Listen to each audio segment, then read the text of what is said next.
Happy Tuesday morning to you. This is Tracie L. James, your business and motivation coach, and I am back in my inbox.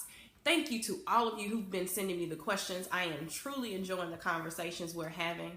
And so continue to send me your questions around leadership and management and around leading your teams.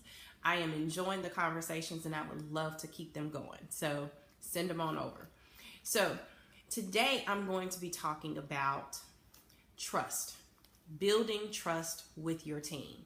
And this is a key element for leadership, regardless of where you are in the organization, whether you are the CEO down to the frontline manager. Leadership, being able to be trusted, is key. So I want to share with you some tips for how to build trust with your team, regardless of where you are in your organization. And one of the first tips is to be a person of your word. When you tell your team that you're going to do something, then do it. If something happens and you can't follow through on that promise, you need to communicate that. Don't be that leader that says they're going to do something and then it's never spoken of again and it never happens. Because then they begin to not believe anything that you say. Being a person of integrity is so important when you are a leader. Number 2, being consistent. One of the things that I have seen destroy good leaders, good managers, is their inconsistency. They come up with a great idea, or they've read a new book and they got this great new technique and they're going in it gung-ho, both feet in, both guns blaring, and then they lose momentum. The motivation goes, their dedication and their commitment to it goes, it wanes, and then it's gone. We have to stop doing that as leaders because we have to be consistent for our team. How we start is how we need to finish.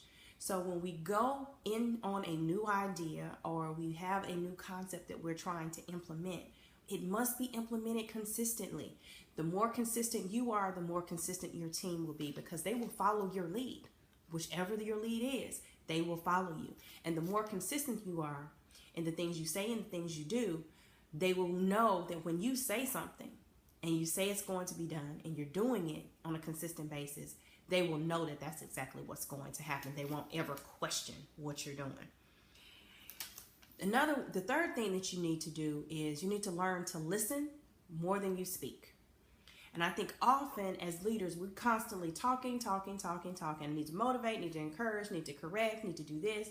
Sometimes we need to practice a season or a moment of shut up. Sometimes we have to learn that we need to listen and really hear what our team is telling us and the things that they're sharing with us. Even in respect to our customers as well, we must listen in order for us to be able to effectively lead our organizations, our teams, and our customers. We have to be listening. So make sure that you're listening. And lastly, number 4, be transparent about your mistakes. Be transparent about your weaknesses. The thing is, as leaders, we operate in a very strong space consistently, and that's how they see us.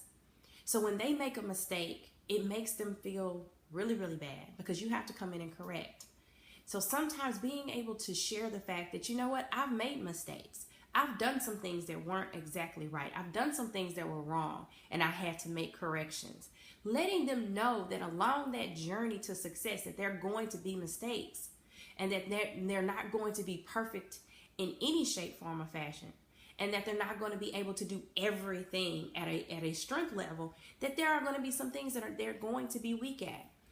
As long as they see that in you, and they see that you are functioning in your strengths and understand that you do have weaknesses, they'll begin to do that as well. And they'll begin to trust you a whole lot more because they know that you're a real person. You're not a machine. You are being very transparent about the fact that you are human and you are not perfect. So great leaders, you have to operate in integrity. You have to be consistent. You must listen. And without a doubt, you must be willing to admit your weaknesses and your mistakes. So I wish you well this week as you lead your teams, and I look forward to hearing from you again soon.